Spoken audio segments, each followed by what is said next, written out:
எடுத்துக்கொண்ட தலைப்பு 6 ஹதீஸ். முதல் ஹதீஸ், ஃபஜர் தொழுகை முன் சுன்னத் 2 ரகாயத் இவ்வுலகம் அதிலுள்ள வஸ்துக்களை விட சிறந்ததாகும் என்று இறைத்தூதர் நபி ஸல்லல்லாஹு அலைஹி வஸல்லம் அவர்கள் கூறினார்கள். இரண்டாம் ஹதீஸ், பகலின் வெப்ப குறைந்த 2 நேர தொழுகை, அதாவது ஃபஜர் அசர் தொழுகைகளை முறையாக தொழுபவர் சொர்க்கத்தில் நுழைவார் என்று இறைத்தூதர் நபி ஸல்லல்லாஹு அலைஹி வஸல்லம் அவர்கள் கூறினார்கள். மூன்றாம் ஹதீஸ், இறைத்தூதர் நபி ஸல்லல்லாஹு அலைஹி வஸல்லம் அவர்கள் கூறினார்கள், சூரியன் உதயும் நேரத்தையோ மறையும் நேரத்தையோ நீங்கள் தொழுகைகளாக நாடாதீர்கள்.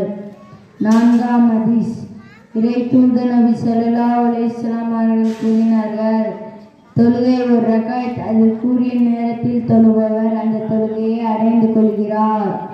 ஐந்தாம் ஹதீஸ், இறைத்தூதர் நபி ஸல்லல்லாஹு அலைஹி வஸல்லம் அவர்கள் கூறினார்கள், பாங் சொல்வதை நீங்கள் செவியுற்றால் முஅத்தின் சொல்வதை போல் நீங்களும் சொல்லுங்கள்.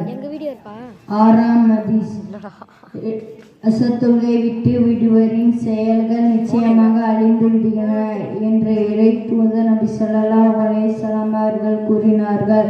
இதோடன் விடைபெறுகிறேன். அஸ்ஸலாமு அலைக்கும் வரஹ்மத்துல்லாஹி தஆலா வபரகாத்துஹு.